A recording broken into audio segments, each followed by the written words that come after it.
विवेक जी, मैं आपसे समझना चाहता हूँ कि ये जो संघ में जो आप चूंकि नागपुर में हैं और राष्ट्रीय स्वयंसेवक संघ क्वार्टर भी है और उसके अंदर की हलचलें भी आपके आप समझ पाते होंगे।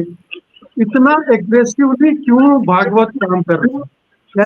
हम गडकरी को भी आए दिन सुनते रहते हैं, वो भी कुछ कुछ इस तरह के बयान देते रहते हैं जो अटैकिंग होते हैं मोदी पर, मोदी सरकार पर। क्या वजह है? क्या ये बीजेपी पर अपना नियंत्रण पाने की कोशिश है, बीजेपी को अपने हिसाब से चलाने की कोशिश है? लेकिन उन्होंने जो बीजेपी को आरएसएस से स्वतंत्र हो गई करने की घोषणा कर दी थी, उसे चलाने की कोशिश है। जी मुकेश जी, संघ और बीजेपी के बीच में, संघ और बीजेपी से ज़्यादा मैं कहूँगा संघ और मैं मोहन भागवत और नरेंद्र मोदी ऐसा द्वंद्व नहीं देखता हूँ। मैं संघ और नरेंद्र मोदी ऐसा द्वंद्व देखता हूँ, क्योंकि नरेंद्र मोदी ने संघ को दरकिनार करने की कोशिश की है। मोहन भागवत तो सरसंघ चालक है, वो संघ के प्रमुख है, तो जो कुछ भी संघ की तरफ से होगा, संघ का एक प्रवक्ता के तौर पे वो बात करेंगे, उस तरह से अपने आप को हमेशा ही पेश करेंगे। संघ का जो व्यू है वो मोहन भागवत जो कहते हैं वो संघ का व्यू है, ऐसा मानकर हम चलते हैं। तो मोहन भागवत के बीच में, मोहन भागवत और नरेंद्र मोदी के बीच में अगर पर्सनल कोई इस तरह का अहंकार की लड़ाई है, तो एक हो सकता है कि मोहन भागवत ने उसको नजरअंदाज भी कर दिया होता। लेकिन मोहन भागवत और संघ का प्रॉब्लम ये नहीं है कि नरेंद्र मोदी मोहन भागवत जी के साथ इस तरह से पेश आ रहे हैं। संघ का प्रॉब्लम ये है कि नरेंद्र मोदी, आपने सही कहा कि नरेंद्र मोदी का जो उनकी जो उपयोगिता है वो तो धीरे धीरे कम हो ही रही है। वो स्पष्ट तौर पे 2024 के चुनाव में दिख भी गया है। और जिस तरह से नरेंद्र मोदी पूरे संघ परिवार पर हावी हो गए हैं, और केवल संघ के ही लोग नहीं, बीजेपी के तो है ही, लेकिन संघ के भी लोग हैं, और संघ के जो अलाइड ऑर्गेनाइजेशंस है वो सारे लोग भी उनके ठेके पर नाच रहे हैं। इस तरह का एक परिदृश्य संघ को दिख रहा है। तो ये जो एक व्यक्ति का पूरे संघ परिवार पर हावी होना, और ये जो बात है, ये संघ को नागवारा गुजरती है।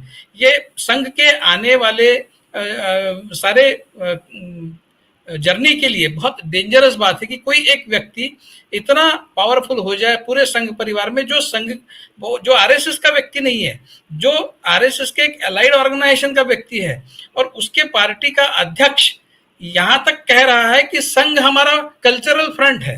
मतलब यहां तक बात चली गई है। जेपी नड्डा जी ने संघ को फ्रंट बताया, जबकि बीजेपी फ्रंट है, संघ का पॉलिटिकल फ्रंट है, संघ पेरेंट ऑर्गेनाइजेशन है। यहां तक बात चली गई है। तो इतना एक व्यक्ति का जो महत्व और प्रभुत्व है पूरे संघ परिवार पर, ये संघ की असली समस्या है। ये तो है ही कि नरेंद्र मोदी जी अभी उतने इफेक्टिव नहीं रहे हैं जितने वो पहले थे, तो इसलिए उन्होंने अभी रास्ता दूसरे लोगों के लिए बना देना चाहिए। ये अटल बिहारी वाजपेयी के समय भी संघ ने कहा था, और नरेंद्र मोदी के उसके लिए एक्सेप्शन नहीं है कि नहीं, नरेंद्र मोदी के लिए कोई स्पेशल प्रोविजन हो नहीं सकती कि आप बने रहिए। अगर अटल बिहारी वाजपेयी को बता सकते हैं तो नरेंद्र मोदी को भी बता सकते हैं। उस तरीके से नहीं बता रहे हैं जिस तरह से सुदर्शन जी ने बताया था, सीधे बिल्कुल, जिसको कहते हैं कि इन नो अनसर्टन टर्म्स बोला था। मोहन भागवत पिछले 2 महीने में जिस तरह से उन्होंने निशाना साधा है नरेंद्र मोदी पे, उनको कहना यही है। वो उतने शब्दों में नहीं कह रहे जितने शब्दों में सुदर्शन जी ने कहा था। कह यही रहे कि आपका अभी जो अवतार कार्य है वो शायद अभी खत्म हो गया है, तो आप हट जाइए। ये उतने शब्दों में नहीं कह रहे, कहना वही है। तो ये जो संघ का मुख्य प्रॉब्लम ये है कि नरेंद्र मोदी, अच्छा, ये सब करने की नरेंद्र मोदी की जरूरत नहीं थी। वो संघ के साथ में अच्छे संबंध बना के रख सकते थे, लेकिन बिना किसी कारण के संघ को एंटेगोनाइज उन्होंने किया है।